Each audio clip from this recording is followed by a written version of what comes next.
Estou recebendo hoje mais um para falar de lei. Feliz demais, porque eu estava contando os minutos para ver esse homem. Recebo hoje com alegria gigante, viu, Preto? O Preto Zezé. Só para dizer quem é o Preto Zezé, eu peguei aqui, inclusive, do livro dele que eu tenho, Das Quadras para o Mundo, está ali em cima do ombro dele, a capa do livro. Ah, é verdade, está aqui, né? Eu nunca me lembro dessa parada. O Preto nasceu em Fortaleza, aqui nas ruas de terra da quadra, como diz ele no livro, no centro da Aldeota. Para quem não é de Fortaleza, a Aldeota, aqui o centro econômico de dinheiro aqui do Ceará, é o bairro da Aldeota. Filho de pais retirantes do interior, mãe doméstica, pai pintor. Zezé começou aí a vida lavando carros ali na Assembleia Legislativa. Vem do rap, do funk. Conheço ele da época que ele lançou Selva de Pedra e andou pelo Quixadá. Nem ele vai lembrar disso aí. E fazendo rap e falando de asfalto. E hoje é presidente global da Central Única da Favela. Meu Deus, que alegria estar contigo aqui, Preto. Muito obrigado. Estou vendo aqui no outro seu ombro um projeto lindo da CUFA, o Mães da Favela. E eu já queria começar daí. Tempo de pandemia, holofote sobre o que sempre teve. Desigualdade, agora numa escala terrível, pior ainda. A gente nunca imaginou enfrentar uma crise dessa magnitude. E a gente sempre tem muito ouvir assim, a solidariedade, mas a gente tem ao mesmo tempo aquele receio que é o dever do Estado de fazer o cuidado, mas a gente tem que estar na linha de frente também. E eu sou muito admirador do projeto Mãe da Favela e queria que você começasse por aí. Qual é a caminhada da CUF e a sua nesse momento de pandemia? Cara, o Mães da Favela na verdade, eu acho que é até uma obrigação nossa, porque as mulheres são líderes, né, da maioria dos lares nas favelas, né? Então, elas também são as mais atingidas, porque, embora o contágio seja geral, o sacrifício ele é seletivo. E aí as favelas sofrerão mais, e dentro das favelas, as mulheres, né, cara, principalmente essas mulheres mães solteiras que moram com idosos, elas serão as mais atingidas, porque elas vivem por conta própria, seus negócios todos quebraram, elas não têm como sair para ir atrás de grana, porque estão com os filhos em casa, enquanto uma mãe que tem marido de classe média está em casa no estresse com o filho, ou dificuldade, é para acompanhar a aula online e tal. A mãe da favela está pensando nesse momento onde é que ela vai conseguir o dinheiro da janta, entendeu? Como é que vai ser o dinheiro do café da manhã. Então, quando a gente pensou o programa, é também porque mesmo ela habitando a base dos piores indicadores, ela é a capacidade de reação maior, porque quando você fortalece uma mãe da favela, você ativa o cuidado com as crianças, você ativa o envolvimento dela na vida comunitária, você ativa ganhar tempo livre para que ela se envolva em outras atividades, você ativa toda uma rede de cuidados, até na rede da economia, porque ela vai botar o dinheiro ali no bairro, no comerciante que negocia com prazo, onde tem os melhores preços, né, para tentar montar uma cesta mais ou menos. É um dinheiro que não é muito, é R$ 120 durante 2 meses, é uma boia no meio de um afogamento, e ela tem conseguido arrumar, sobreviver e não deixar a galera dela se afogar nesse naufrágio, né? Porque apesar de ser um naufrágio onde todo mundo naufragou, mas nem todo mundo tem a mesma boia. Tem gente que está de barco, de jet ski, fazendo churrasco, tem muita gente que está se afogando, e a gente está levando uma boia para a galera não se afogar. E as Mães das Favelas é meio que estratégico, porque ela acaba sendo metade da favela e mãe da outra metade. Ô, Zezé, eu estava até falando para ti aqui em off que eu tô correndo atrás de live, assistindo tuas lives. Eu gosto muito da visão de mundo de quem pisou na vida real assim por muito tempo e que estuda muito e que tem os estudos mediados pela vida, pela essência do que é o viver. E eu sei que a gente está aqui num canal que tem muitos intelectuais, assistentes sociais, advogados que assistem a gente e também estudantes. Ou seja, tem um debate sempre muito intenso aqui nos comentários do YouTube. Eu espero que esse vídeo também. E a gente sempre vê um debate muito forte na academia entre solidariedade e as políticas públicas do Estado, né? E eu sei que são pautas que têm como se cruzar, e nesse momento, principalmente, que o nosso Estado, sendo guiado por um governo genocida, como é o governo Bolsonaro, a gente tem que se fortalecer enquanto sociedade civil para fazer essa rede de apoio. Me diz aí como é que tu tem enfrentado, se essa discussão tem chegado até vocês ou não, ou todo mundo está entendendo que nesse momento de pandemia a sociedade civil tem que, de alguma forma, agir? Primeiro é preciso dizer que nós, da CUFA, a gente é defensor de que o Estado ele seja responsável, porque ele é quem adquire a receita, ele é quem recolhe a receita, ele é quem faz a gestão dessas receitas públicas, dos impostos que a gente paga, então ele tem por obrigação, princípio e responsabilidade cumprir com a execução de políticas públicas que estão estabelecidas na Constituição Federal. Perfeito. Isso não ocorre.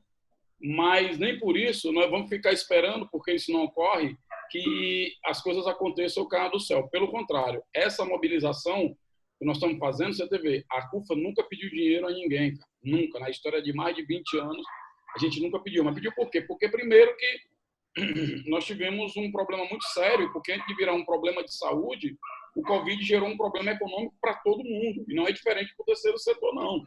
Para as organizações da sociedade civil. É porque convencionou-se um discurso que eu acho que vai ter que mudar também, e a gente já vem fazendo isso há muito tempo, e muitas vezes até mal compreendido pelos outros movimentos sociais, é que o trabalho social ele tem uma conta para pagar, porque nós estamos numa sociedade capitalista. Então, o telefone, a internet, o cara que está na rua, a pessoa que está trabalhando, é uma sociedade que vive da venda da força de trabalho. E é agora. Nós queremos outro mundo? Legal. Queremos mudar a ordem? Queremos. Mas agora é assim. E agora nós não podemos morrer, porque tem um outro mundo para construir agora. Então, na atividade de solidariedade, o que nós estamos vendo também não é só uma entrega de cesta básica, é renovação de lideranças, é vendo essas mães da favela que, além de receber o dinheiro, olha um exemplo, Eri, a gente foi no Oitão Preto, um grupo de mães recebeu a cesta digital, o Vale, né? O Vale Mãe. E eram 50 mães. E era R$120, cara. E teve um grupo de mães muito maior que não tinha como, porque a situação é precária mesmo, ali de trás da Santa Casa ali. E aí, o que aconteceu? Com um movimento lá de tem, se não tinha para todo mundo, nunca tem, porque é muita coisa, a gente é pequenininho. As mães pegaram os seus 120 e as 50 mães adotaram mais 50 outras mães e dividiram os 120 por 2, cara. Isso é foda, porque quando a gente chegou lá também, no dia das brigadas da entrega das coisas, do gás, dos alimentos e tal, essas mães eram as mulheres que já estavam não mais recebendo, já estavam organizando. Então, é nesse movimento de renovação de liderança, de construção de outra coletividade, de construção de uma coletividade baseada na confiança, na generosidade, na colaboração, na aproximação, no gostar, na compaixão, são valores que eu acho que o discurso revolucionário, a luta dos grupos políticos perderam muito dessas coisas mais simples do dia a dia, aquelas que solidificam realmente um projeto de sociedade que eu acredito que começam com mudanças de valores. Se a gente não consegue mudar os valores nas cabeças das pessoas, não consegue mudar as atitudes, a gente não consegue mudar nada. Porque é uma revolução de valores, de concepção. E esses processos de ida nesses territórios, de mapeamento dessa galera, é também uma construção de uma visão sobre o Estado, de que não é a favor que eles estão fazendo, tem que cumprir direitos, de que é necessário um cuidado de um com o outro, e não desse egoísmo louco de eu estou cuidando de mim, o resto que vá. E a gente reativar e fortalecer ainda mais esse sentimento que já acontece muito nas favelas, de poder ampliar essa solidariedade numa perspectiva de uma solidariedade em que a gente reacenda as pessoas que estão frustradas, que a gente consiga organizar o ódio das pessoas que estão com raiva de tudo que está acontecendo, que a gente consiga politizar a revolta das pessoas em relação ao abandono, à ausência do poder público, a raiva aos políticos, a dúvida da imprensa, a descrença com os políticos, com o mundo político, e traga de volta a necessidade de que o fazer político comece ali no dia a dia, cuidando de nós, nessas ações e nesses pequenos movimentos coletivos que acontecem lá na base. Ô, Zezé, tu falando aí, eu fico encantado, de olhinho brilhando, porque eu acredito que eu sou do interior do Ceará, né? Cidade muito pequena, Aracuiaba, e a rede de solidariedade e de apoio que eu sempre vivenciei é muito forte, né? Eu lembro do período dos anos 90, que nós tivemos uma pandemia, claro que numa escala bem menor, que era o cólera aqui no interior do Ceará, e eu lembro como era a rede de apoio, como todo mundo se ajudava, e eu sei que o ambiente da favela, aqui nos grandes centros urbanos, é esse ambiente de solidariedade. Isso é uma das fortalezas, né, que se encontra. E a política pública tem uma distância muito grande, e eu sei que tem todo um movimento na sociedade hoje, e eu, como eu disse aqui, eu assisti lives suas, né, várias, comentei inclusive com você algumas delas, e eu vejo como esse movimento hoje político dizer que tem um distanciamento da população para com a política, volta para a base, né? Essa discussão foi inclusive trazida por vocês do hip hop, essa discussão tão forte. E me diga o seu olhar disso tudo. Como é que a gente faz para transformar todo esse vigor que você está me dizendo, esses valores, em uma luta política que consiga chegar até a escala dos governantes? Sim, está acontecendo muita coisa no mundo, certo, Eri? Muita coisa forte, muita coisa grande. e está acontecendo no centro da maior economia do planeta, por isso que repercute no mundo todo. E a gente tem que saber como é que canaliza para que isso se transforme em desfechos reais e mudanças concretas na estrutura da sociedade. Eu estou muito entusiasmado e envolvido na construção de uma agenda pública, que é o quê? Que é a sociedade se engajar numa luta, nesse momento que se coloca, é o combate à desigualdade, e nesse processo de construção e de aproximação e de solidariedade, a gente também amadurecendo que ser solidário, que estar junto das várias ações, não é se eximir de um debate sobre a mudança de estrutura que gera essas desigualdades que a gente está vendo e enfrentando agora. Que elas não são de agora também, elas são de muito tempo. A gente não chegou na favela para fazer uma ação contra o Covid, nós estamos desde sempre lá na favela. E é importante também pontuar que há toda uma mudança na sociedade brasileira que está em curso, que a gente teve um momento de golpe político que desorganizou a ordem, mas a gente já tinha uma crise antes desse golpe. Esse golpe não acontece porque é um golpe. O golpe acontece pela necessidade da crise de ser gerida e os seus interesses de quem tem interesse na crise, que é principalmente as corporações que se apropriaram do Estado brasileiro e sugam, né, toda a receita gerada a partir do trabalho da maioria das pessoas que geram os tributos que o Estado arrecada.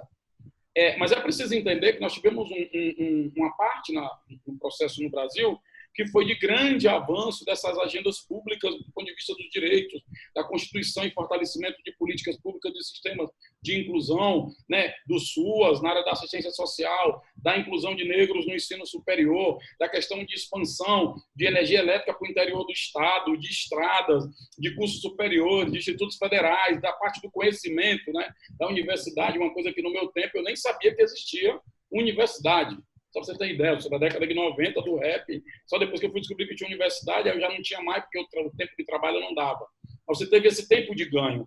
Junto a isso, você teve setores invisibilizados que ascenderam na sociedade, porque com a melhora da economia, elas tiveram, e com esses acessos às políticas, elas descobriram que existia um Estado, uma geração mais crítica, com acesso a mais tecnologia, surge e, de repente, acorda num momento em que vê que aqueles direitos que ela conquistou, o Estado está dando um pouco diante do que o Estado deve. E quando elas olham para trás, que vê os seus pais que foram prejudicados, seus pais que não se formaram, que não estudaram, que não tiveram acesso à riqueza do trabalho que eles produziam, que não participaram da festa do avanço da sociedade, daquela promessa de que sempre vai crescer o bolo para dividir depois, e a gente ficava sempre com os farelos, as pessoas viram isso se frustrar. Os grandes acordos políticos para manter interesses de grupo na máquina de Estado, para ficar se revezando e loteando o Estado em torno de partidos políticos que fazem coligações e alianças independentes de ideologias, mas sim por conveniências dele, ou decisões dos caciques políticos são tomadas sem consultar o povo. O cara é eleito por deputado federal, ele pede meu voto, agora ele vai sair do mandato que ele pediu meu voto, disse que me representava, para ser candidato a prefeito, ou vai ser candidato na eleição que vem a outra coisa. Então, assim, as pessoas ficaram muito indignadas com esse contexto, né? E o que acontece? Você tem esse período que foi importante para a inclusão, mas esse período foi extremamente prejudicial para o engajamento da sociedade, dado que os movimentos que defendem a sociedade, todos eles, partem do mesmo bojo político pós-redemocratização, que são dos grupos de esquerda. Você tem as centrais sindicais, o partido de esquerda, o PT, que é o maior partido, e você tem a ascensão desses grupos à máquina de Estado, você tem quem defende a agenda pública conectado com os partidos, que quando sobe ao Estado vai todo mundo junto de uma vez, e a sociedade fica com quem defenda a sua agenda. O resultado disso é que passa tudo a obedecer interesses não mais da agenda pública da sociedade, mas a conivência e a conveniência dos interesses eleitorais. Eu ouvi sempre isso quando a gente questionava algo do ponto de vista da estrutura, que a gente não fizesse esse discurso que a gente ia para a direita ou para isso ou para aquilo, porque agora era o projeto maior, que era eleger o Lula ou eleger a Dilma. E o projeto maior era para ser um projeto de sociedade, não um projeto de poder de um político ou de um partido. Então, quando passou-se mais de uma década com esse esvaziamento aqui embaixo dos defensores da agenda pública, o diálogo com essa área urbana, essa área de favela, com essas pessoas mais pobres que dependiam da política pública, ela passou a ser feita via o link com um grupo que disputa poder real, que são os grupos pentecostais, os seus líderes têm projeto de poder real, não é à toa que eles estão no poder em todos os governos, do mais esquerda, que é do PT, até o mais extremo, que é o da extrema-direita, que é o do Bolsonaro. Eles estão lá. E eles ficaram nesses lugares disputando e acumulando muito poder, mandatos parlamentares, concessão de televisão. É público, né? Escreveram até livro, Plano de Poder, da Edir Macedo. Né? E eles se espalharam por tudo, a ponto de dominar o Estado e começar a discutir, a querer construir dentro do Estado uma visão a partir da sua religião. Então, isso é muito perigoso, isso é muito complexo. E como você não teve, nesses governos progressistas, uma construção de uma massa crítica, mas você teve de uma acomodação de interesses, em que você, inclusive, é dito pelo próprio Lula que nunca os ricos ganharam tanto e os pobres também. Só que o preço disso é você não discutir a essência da sociedade brasileira, que é a sociedade de herança escravocrata, onde a apropriação da riqueza, desde os primeiros que chegaram aqui matando os índios, roubando recursos naturais, continua o processo de colonialismo e de apropriação das riquezas através das empresas multinacionais que acumulam capital e receita pública, dinheiro nosso, e levam para fora. Isso continua desde 1500.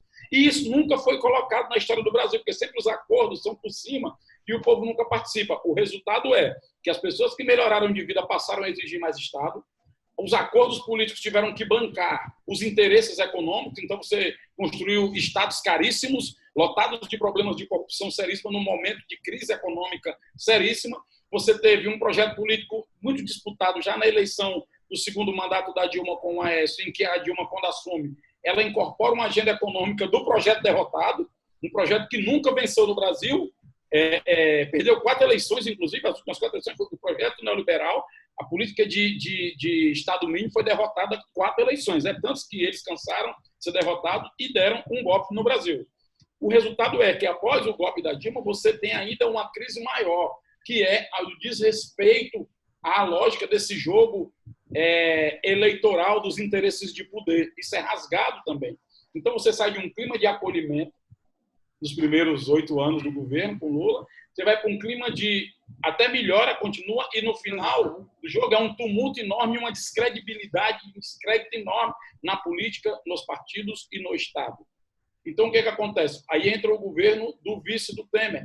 Mais aprofundamento, teto de gastos, mais redução no investimento público, mais crise econômica, que já vinha na Dilma pelas agendas malucas do Levi, as agendas suicidas, né, de austeridade já naquela época. Há a ideia de um estelionato eleitoral, e realmente porque você é eleita por um projeto e bota um ministro da Fazenda para executar outra agenda econômica.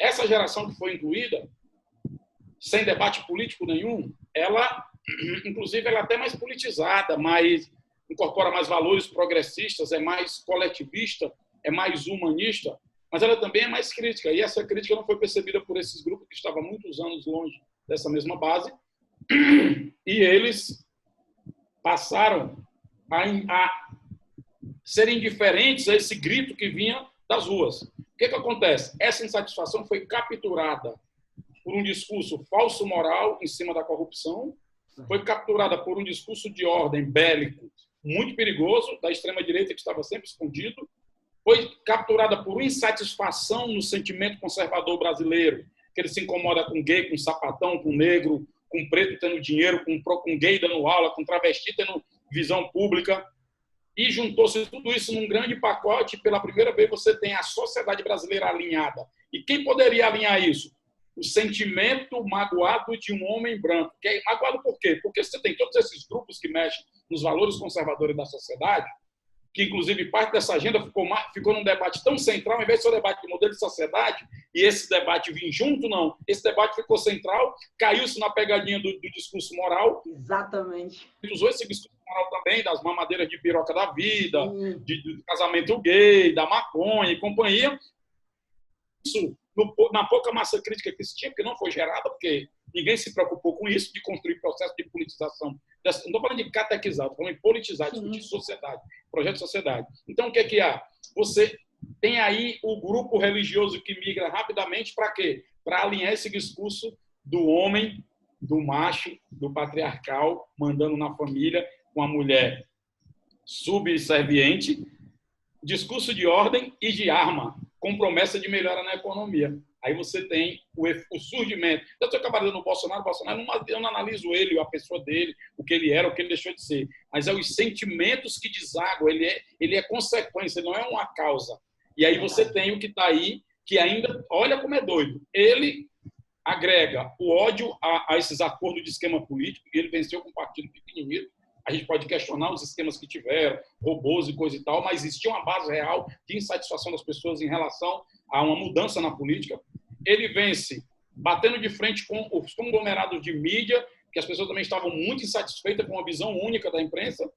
Ele vence com a linguagem de internet, ao contrário dos milhões e milhões de dinheiro que botaram em propaganda eleitoral. E ele entra naquele psicológico do Brasil que sempre precisa de um herói, de um salvador da pátria, e ainda mais com um discurso de ordem, já que também a agenda de segurança pública foi também uma agenda abandonada pelos grupos progressistas, é tanto que parte deles, inclusive hoje, pratica a mesma agenda de polícia reacionária, de encarceramento em massa, de mais munição efetiva e viatura, o discurso de ordem, de lei, né, da valentia. E esse discurso está aí agora, quando abre essa portinha, o cachorro morde todo mundo. Daí as polícias descontroladas, ninguém manda. Vimos o caso do Ceará, que é bem exemplar, outro setor misturado perigosissimamente com política, que é o setor da segurança pública, que não obedece a mais ninguém nos seus interesses mesmo. E daí você tem o cenário de hoje. Reconectar esse cenário precisa, reconhecer que houve esses problemas, aí é outra dificuldade do campo progressista, que se você falar isso, é muito suave. Construir um campo possível em cima de uma agenda pública, que aí é outro sofrimento. Não é uma agenda para o candidato X ou Y, do partido X ou Y. É o contrário. Essa agenda é que vai pautar a política. Quem é o político ou o partido legal? É o que atender aos interesses dessa agenda. E não o contrário. E um terceiro elemento é que falta uma proposta para a sociedade que repactue em nome, porque, embora seja conservadora a sociedade, ela precisa de mais Estado. Então, digamos que é um conservadorismo social-democrata, porque o cara quer a UPA, o cara quer o dinheiro do FIES para o filho dele, a pessoa precisa da luz lá no interior, precisa do dinheiro do Pronaf para financiar o pequeno agricultor, precisa da areninha. Então, a população quer mais Estado. Por isso que o discurso também de redução de mais Estado está beijando a lona agora. E está um cenário favorável para a gente construir uma agenda pública que paute a política dentro do combate à desigualdade, de enfrentamento a essa lógica que as corporações instalaram, que está em falência no mundo todo. Por isso a crise é global. Ô, Zezé, desculpa me alongar, mas não, eu tô gostando demais, sei que todo mundo está assistindo também, e eu lhe digo, o diagnóstico é muito bem tracejado, né? Até o Zezé falou aí tão bem sobre o plano de poder que tem por trás disso. Eu estava lendo esses dias, só mostrar aqui, o do Edir Macedo, plano de poder, Deus, o cristão e as políticas, para ver que não é do nada. O que ele está falando aqui, o Preto Zezé, é muito mesmo latente, se tem um plano de poder político muito, muito coerente até com que esses grupos, grandes conglomerados evangélicos, não estou falando daquele pastor, daquela pessoa que é evangélica, mas dos grandes conglomerados, né? Pode até chamar assim, como é o Edir, aqui o Silas Malafaia é outro grande que representa esse espaço. Mas me diga uma coisa, Zé, o diagnóstico eu vejo com a lucidez cristalina você consegue apresentar. Mas e agora? Que a gente tem que fazer essa unificação. A gente vê aí, eu sou mulher de Twitter, você também, e a gente vê o quanto é difícil, rapaz, até o pessoal assinar um manifesto pró-impeachment junto. Né? É difícil demais. Ou então fazer... Eu vi agora com todas essas manifestações aí dos Estados Unidos, do George Floyd, tão necessária para todos nós, somos pretos, como você e eu, tão necessários e que toda a sociedade discuta do ponto de vista da política pública, que nós não temos acesso, e não só do ponto de vista moral, de eu sou a favor, sou contra, eu defendo, eu não defendo, mas é mais profundo a discussão.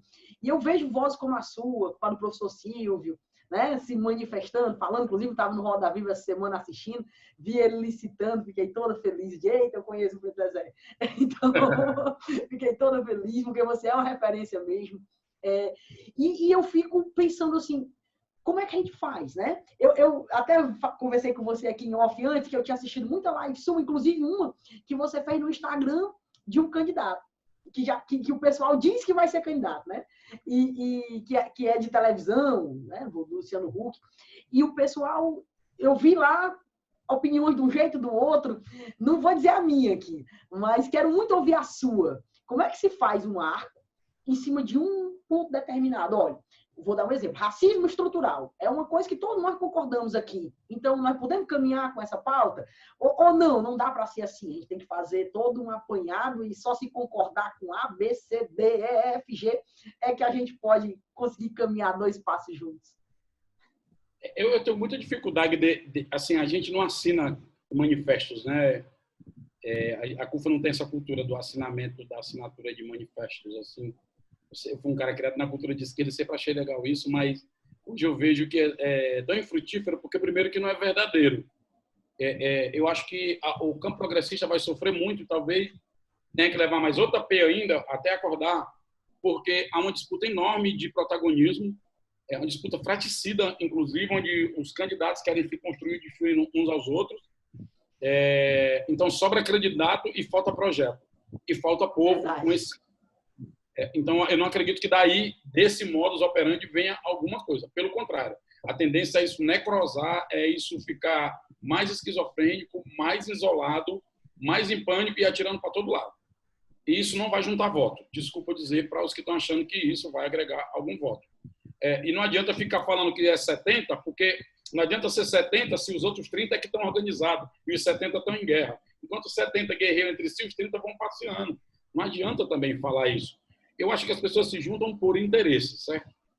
Quais são os interesses capazes de mobilizar setores do empresariado, setores progressistas de esquerda, setores de direita, setores que possam resgatar uma pacificação, nem que seja momentânea até novembro agora, como o Congresso quer mudar a eleição para novembro, e continuar com esse trem, porque o próprio país não aguenta mais essa indecisão de não saber para onde vai. E com o Covid agora é que a incerteza e a indecisão habita o planeta. E é um caos porque a economia ela nunca foi submetida aos interesses da coletividade. É a primeira vez que um grupo de ciência de saúde está tendo que dizer se o comércio volta a funcionar ou não. Por isso que eles estão forçando a barra e alguns governadores estão cedendo e vão pagar um preço caro, porque as pessoas vão para a rua agora adoecer como nunca e vai estourar o sistema de saúde, vai adoecer um monte de gente que não vai ter como consumir para canto nenhum porque está doente, porque se for para consumir, se tiver dinheiro, é a farmácia, o setor só vai enriquecer o setor de farmácia, não vai aquecer a economia, vai demorar mais ainda para a gente sair desse treco, porque todo mundo praticou o fechamento, depois abriu. Então, tendo problema, está aparecendo um monte de gente. Tu imagina o Brasil, que nem fechou e nem abriu, cara. É uma loucura total. Então, assim, eu acho que há um caminho, porque há uma pulsação, uma demanda urgente. Eu vou lhe dar 4 exemplos de questões que vieram da sociedade e ninguém agarrou, infelizmente. O governo federal, ele fechou que eram R$200 o auxílio emergencial. A rede de renda básica, que é um movimento da sociedade, não é de movimento... Eu estou falando de sociedade porque assim, é um movimento que não é aparelhado por partido político nenhum, tá? Lá não tem nenhum candidato a político de nada. E tem preferências políticas várias dentro da rede, mas ninguém defende um partido ou um político para eleger através daquela rede. A rede é a rede e os partidos da eleição que se cuidem. Ok? Certo. Fizeram um movimento gigante, com um monte de artistas, gente mobilizou, e faltou o Congresso que subiu para R$600. Isso é uma vitória da agenda pública. Vamos a outra vitória da agenda pública, o adiamento do Enem. De novo, os estudantes... Não estou negando as suas organizações nem nada, mas virou um movimento de sensibilização que não foi só dos estudantes, foi de professores, foi de pais, foi de pessoas que nem estudam, mas solidária aos estudantes. Você teve o outro elemento, que agora o Senado está discutindo a criação de uma renda básica permanente. E já há estudos, inclusive, que a renda básica permanente vai diminuir o impacto social nas pessoas mais vulneráveis e também vai diminuir na economia porque esse dinheiro retorna. 40% a 50% dele, então, diminui também a recessão, o déficit e a arrecadação do Estado. E você teve o STF agora discutindo a regulamentação da atividade essencial de empregada diarista, que se tivesse na prática essa lei, talvez o menino Miguel não tivesse caído do prédio, porque a mãe dele não tinha quem deixar o menino e não iria trabalhar naquelas condições. Então, assim, há um espaço enorme para a gente discutir, porque para mais de 100 milhões de brasileiros nesse momento, Eri, se não, vamos derrubar o Bolsonaro agora de noite. Valeu, pode ir lá. Porque o cara está preocupado com dinheiro no bolso, comida na mesa e um pouco de saúde. Essa é a prioridade central. A partir dessa construção que precisa lá conversar, entender e trocar ideia, é que a gente vai construir uma outra perspectiva de um engajamento da sociedade, uma pactuação mínima capaz de construir um consenso possível, e tem que ter uma paciência, porque vai ter muito pensamento diferente e até oposto. Mas se a gente começar a costurar por onde nos une, não pelo que nos separa, talvez a gente ganhe um tempo. Então, a ideia é ter interseção. E eu acho que eu já estou... E aí, meu filho, para encontrar diamante, tem que cagar a mão na lama. Aí eu acho que tu já tocou no ponto central, Preto. Porque eu ia dizer assim, o que é preponderante? Assim, o que é que agora, no momento pandêmico, eu sei que a desigualdade é um traço da nossa sociedade desde que nós nos transformamos enquanto sociedade, né? Mas hoje, dentro de uma pandemia que é a crise das crises, né? A tempestade perfeita, tudo dando errado na conjuntura. Você tem a crise do Covid, você tem gafanhoto chegando nas plantações. Eu digo, rapaz, é a tempestade. E agora o Zika aproveitou para empreender, lançou outra leva aí de vírus também, o Zika vírus. Oh, meu Deus do céu. O Zika vírus. A besta fera habita o Brasil. Pensei nisso hoje. Pronto. E essa besta fera destruindo. E todo dia a gente vai cavando e meu Deus do céu, só acorda com notícias terríveis. Preto, e qual seria assim, o tema dos temas? Né? Eu pergunto. Eu sei que a questão racial perpassa tudo isso, a classe é quem ilumina tudo isso, mas seria esse projeto de renda básica o primeiro passo? Qual seria assim, o primeiro passo enquanto nós, enquanto sociedade? Verdade, todos não tem um tema, você não pode, eu não consigo fazer uma escala, eu nem gosto de entrar nessa pegadinha da escala e do ranking de quem sofre mais. Mas eu sei que o lance que perpassa todos é o bolso, a economia é o debate, dinheiro. Vão tirar agora o auxílio, vai se quebrar, o Congresso não vai permitir, não há conjuntura hoje. Por incrível que pareça, estava em descenso toda uma agenda progressista de inclusão, de Estado forte, que agora retorna. Porque você tem deputado de direita falando em taxar fortuna. Ou pelo menos deputado que não está no espectro progressista de esquerda, falando em taxar fortuna, gente. Ou seja, o comunismo chegou e não avisaram a negada. Taxou tudo. Né? Não, mas há movimentos que se pode fazer na sociedade sem grandes tumultos, sem grandes revoluções. O povo que tem medo da revolução e da guerra de classe. Há movimentos que a gente tem que discutir, porque não é por falta de dinheiro, é que o dinheiro está concentrado na mão de poucas pessoas. E há movimentos possíveis de serem feitos que a gente, ao invés de condenar e castigar mais a classe média para que os pobres tenham vez, nós teremos menos sofrimento social se a gente for no andar de cima, terá um custo social diminuir um pouco da riqueza deles, mas eles não perderão, eles ganharão menos do que você sacrificar o setor médio para ajudar o setor mais miserável. Então não adianta tirar dos vulneráveis para trazer para os miseráveis. Tem que tirar no de cima para amenizar e equilibrar a roda. Então, eu acho que o centro aí é econômico, porque junta todo mundo, junta o cara que está quebrado no comércio, junta a mãe da favela, junta o cara que perdeu o pequeno negócio, junta o cara que faz entrega de pizza, junta o professor que está com filho em casa, agora não tem dinheiro, que tem que estudar como é que faz, junta o menino do Enem que não tem internet, junta o cara do interior que não tem empréstimo, junta quem não tem plano de saúde, junta todo mundo. Não é à toa que agora, na Defensoria Pública da União, tem mais de 5 milhões de entradas de pedidos pelo auxílio emergencial, que essas pessoas se sentem injustiçadas porque não receberam. Vejam só, 5 milhões. Estou falando de qualquer 5 milhões de pessoas que não receberam, que estão entrando na justiça. Era para ter agora um grande movimento, balcões nas praças, entre na justiça pelo seu auxílio emergencial, cara. E ali você vai fazer uma conversa com a pessoa. Você sabia que o auxílio, o dinheiro está aqui, ó, mas esse dinheiro está aqui, o superávit tem 200 bilhões lá guardado. Sabe por que serve o superávit, meu irmão? É isso aqui, o cara com o rabo cheio de dinheiro aqui guardado, esperando o banco, correndo juros e tudo, e tu aqui lascado pelo imposto que tu paga. E o cara agora estão falando, reclamando da carga tributária. Mas tu sabe mesmo que é invocar essa carga tributária? Sabe por quê, macho? Tá lá no Bom Jardim, tu compra um pão igual o cara do Meirelles. O cara do Meirelles, tu viu lá como é o Meirelles? Tem luz, tem pista, o carro do lixo passa, segurança pública, infraestrutura, e tu lá no Bom Jardim. Compra o mesmo pão, não tem nada lá, uma linha de ônibus, não tem rua, não tem nem rua, não tem nem CEP. Então é nesse meio de campo. O problema é que uma turma ficou preocupada mais só não por essa política parlamentar de gabinete eleitoral.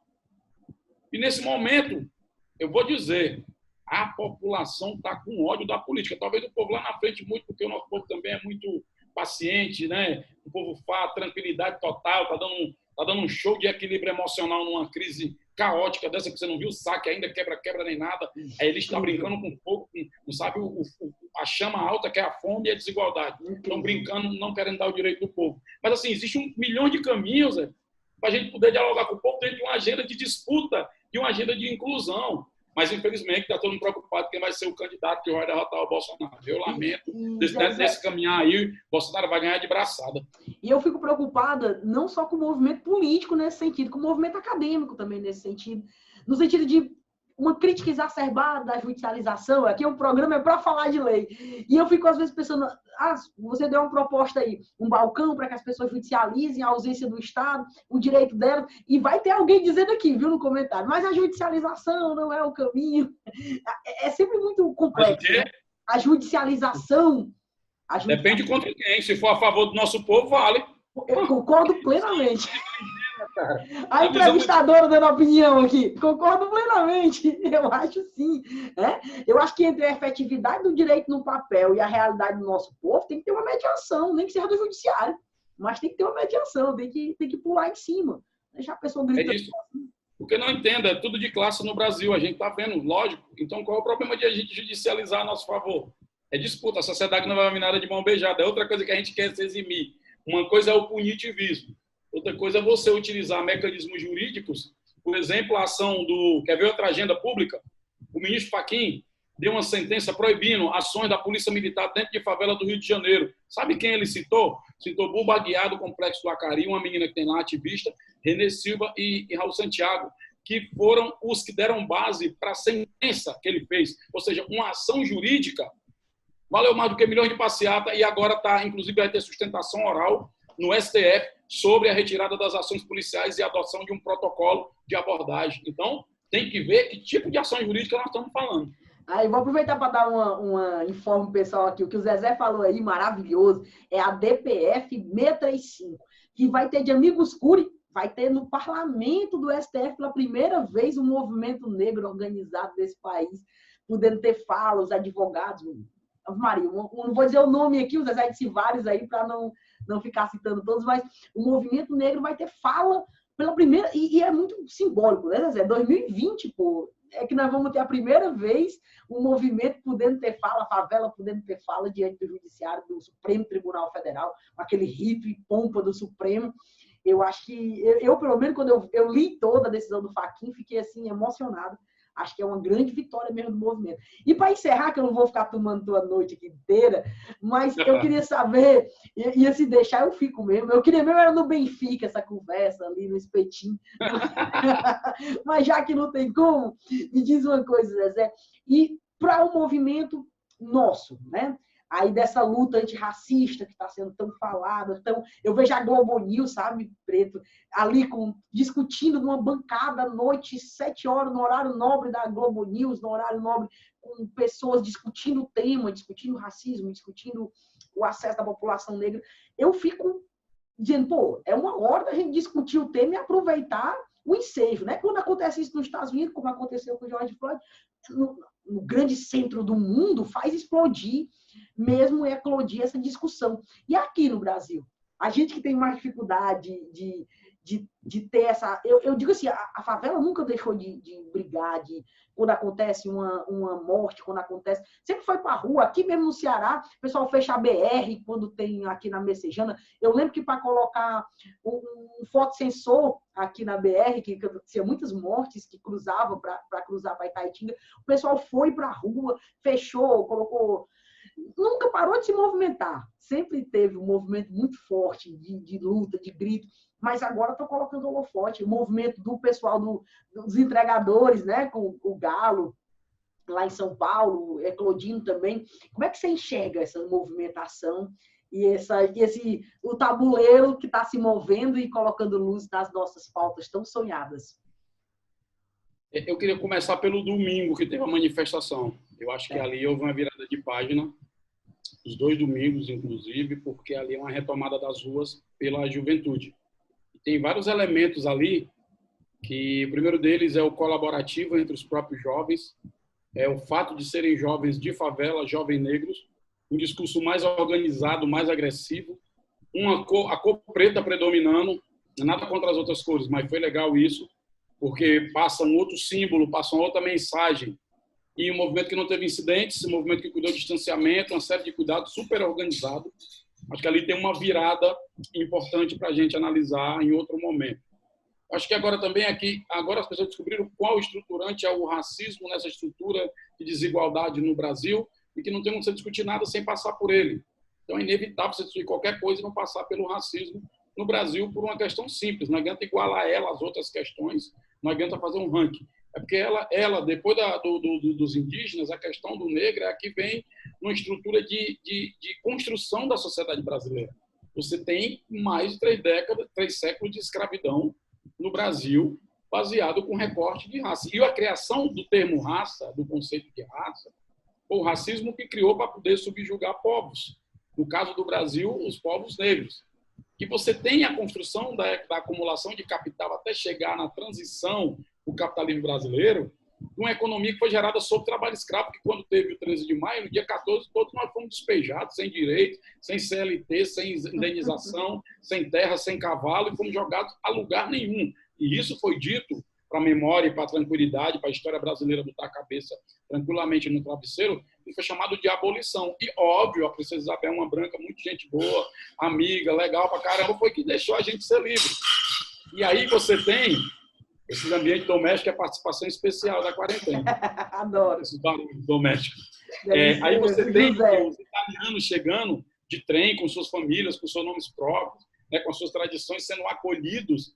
É tanto que até, se você olhar na história, na literatura do movimento sindical, a história começa a ser contada a partir da década de 30 com o sindicalismo italiano. Verdade. Não é com o que os negros trabalharam e fizeram.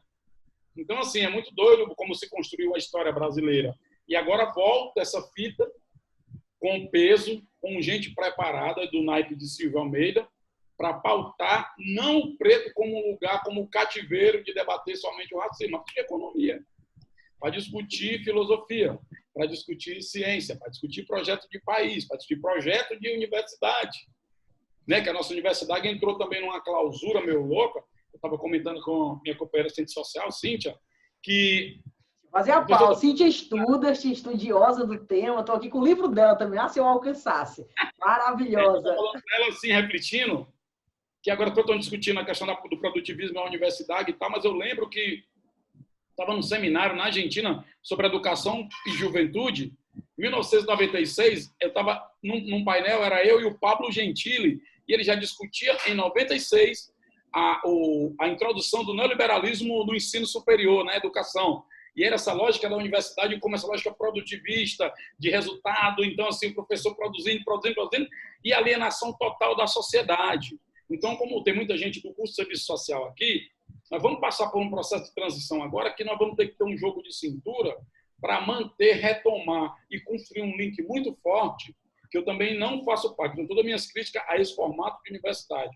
Mas não contem comigo para o bonde que acha que a universidade é dos playboy e nós que estamos no movimento sem nada, né, somos grandes. Não, eu acho que o que a gente está fazendo na vida real melhora a produção de conhecimento na academia. E uma academia que respira a vida real, se aliena cada vez menos da vida real, ela produz um conhecimento que é muito útil para a gente pensar um projeto de país. Não haverá pensamento, projeto de país, sem um pensamento, sem a construção de uma ciência e uma produção de conhecimento pensando o país. E a gente precisa agora construir essas bases, nessa brecha que vai se abrir, que a gente vai se comunicar com muita gente, que muita gente está sensível a muitos temas, que muita gente, os professores não, né? Não estão com esse tempo todo para ficar em casa refletindo, porque estão vivendo uma loucura. Mas aprendendo a dar aula. Vão virar videomaker agora, tem que ter um curso de audiovisual para os professores. YouTubers. Até aqui, ó. Aí um curso com a Cíntia aqui de iluminação, né, de enquadramento, de foco, de fundo, tudo direitinho. Mas, assim, nesse momento que eu acho, Érica, a gente abre tantas possibilidades, porque, assim, coisas que a gente não... É triste dizer isso, mas eu lamento, a gente não vai voltar mais a ser como era em janeiro, e eu lamento, talvez não volte nunca mais, porque vai mudar tudo. A lógica do mundo do trabalho, produção e consumo, convivência, tudo que a gente pensava vamos ter que se adaptar de novo. É tão dolorido isso, é tão ruim, porque a gente perdeu pessoas queridas, pessoas próximas, né? Na curva mesmo a gente perdeu um monte de gente. Eu tive parente de minha mãe com Covid, inclusive está curada. A véia sobreviveu mais um, ou véia dura na queda, preta véia, nega véia dura.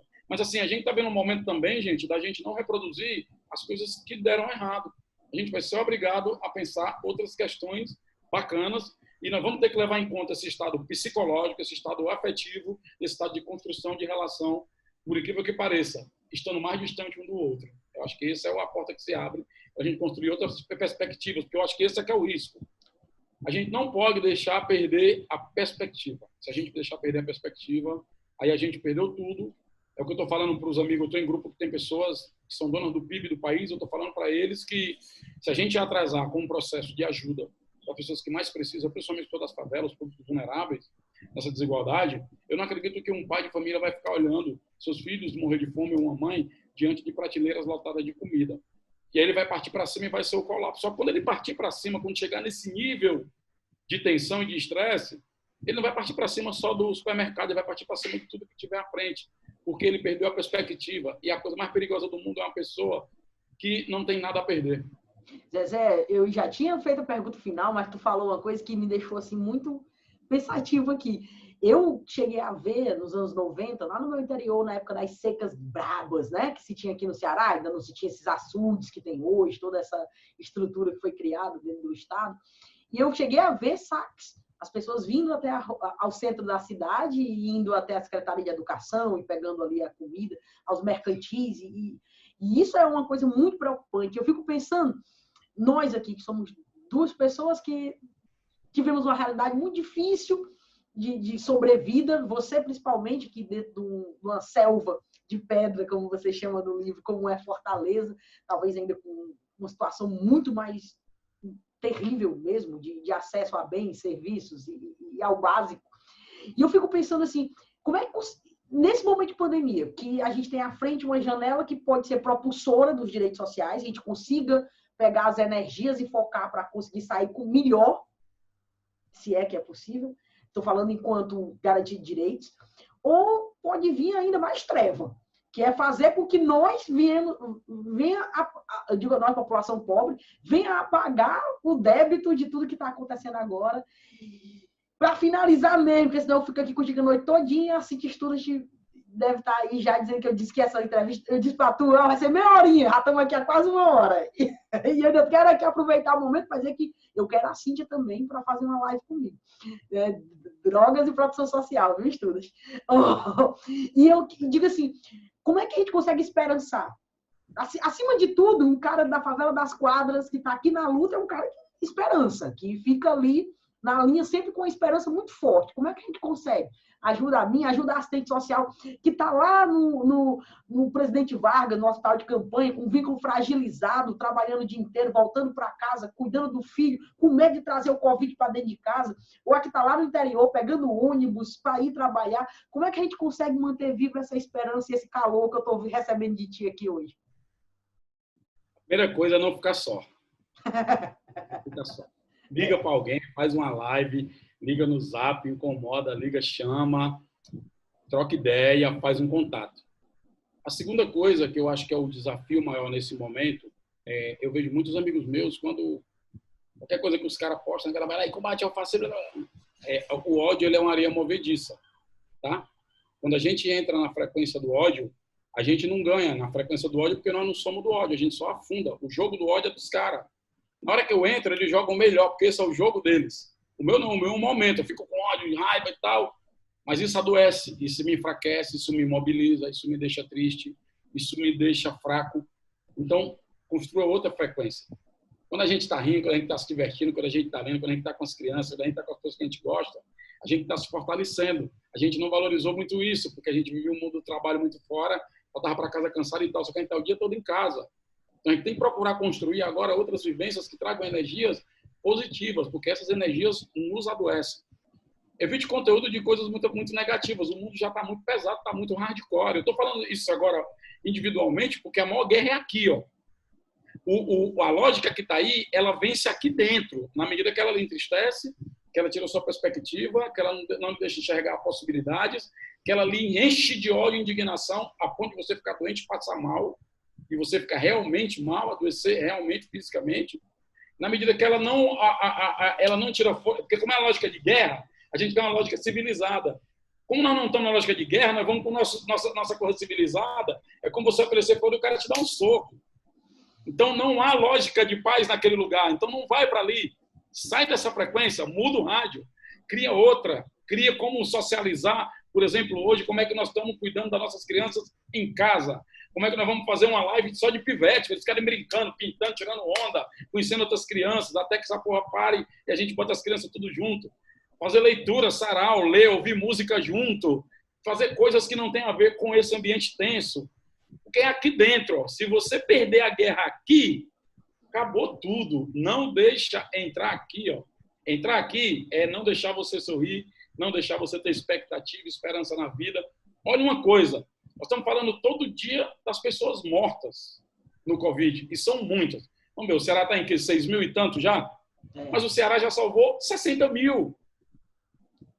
Então nós não podemos deixar, e não é ser indiferente com o luto, é ser solidário, é ser presente com o luto, viver esse luto, inclusive porque agora é um luto diferente, porque é uma morte tão violenta que você não tem direito à despedida, a gente convive muito difícil com essa não despedida, você não vê as pessoas, não despede, não chora, né? Você, para se recompor depois é maior dificuldade. Eu estou tendo amigas que estão problemas sérios, que perderam parentes, companheiros nossos, e elas não estão conseguindo, porque não, esse momento de despedida não rolou.